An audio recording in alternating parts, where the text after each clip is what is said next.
Hello friends, நம்ம இன்னைக்கு ஒரு மெயில் ஐடி ஆட் கொடுத்துருந்தா எப்படி ரிமூவ் பண்ணுறது அப்படின்னு சொல்லி பார்க்க போகிறோம். நம்ம எமர்ஜென்சி கேஸில் நம்ம என்ன பண்ணிருப்போம், நம்மளுடைய மொழியே மற்றவங்களுடைய மெயில் ஐடி நம்ம ஆட் அக்கௌண்ட் கொடுத்துருப்போம்.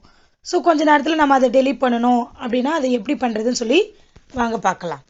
ஸோ எல்லா ஃபோனுக்கும் இது ரொம்பவே ஈஸியாக இருக்குது இந்த மெத்தட் யூஸ் பண்ணும்போது. செட்டிங்ஸ் போய்க்கோங்க. செட்டிங்ஸில் அக்கௌண்ட்ஸ் அண்ட் சிங்க் இருக்கு இல்லையா, அதில் போய்க்கோங்க. நெக்ஸ்ட்டு கூகுள் எங்கே இருக்கோ அந்த இடத்துல செலக்ட் பண்ணிக்கோங்க. கூகுளில் போயிட்டு உங்களுடைய இப்போ எந்த மெயில் ஐடி வேணாமோ அந்த மெயில் ஐடி செலக்ட் பண்ணிக்கோங்க. செலக்ட் பண்ணிக்கிட்டு இங்கே கீழே பார்த்தீங்கன்னா மோர் இருக்கும், அங்கே 3 டாட் இருக்குல்ல, அதை கிளிக் பண்ணிக்கோங்க. நெக்ஸ்ட்டு ரிமூவ் அக்கௌண்ட் இருக்குது, அதை கொடுத்தீங்கன்னா கன்ஃபார்மான்னு கேட்கும். எஸ், ரிமூவ் ஆகுங்க. நெக்ஸ்ட்டு பார்த்தீங்கன்னா அதனுடைய மெயில் ஐடி நம்மளுடைய மொபைலிருந்து போயிடும். ஸோ உங்களுக்கு தேவைப்படாத மெயில் ஐடியை என்ன பண்ணிக்கலாம், நீங்கள் இந்த சேம் மேக்ஸிமம் எல்லா மொபைலுக்கும் இதே மாதிரி செட்டிங்ஸ்லேயே போயிட்டு நீங்கள் ஈஸியாக பண்ணிக்கலாம். இந்த வீடியோ உங்களுக்கு ரொம்பவே யூஸ்ஃபுல்லாக இருந்திருக்கும். Thank you friends.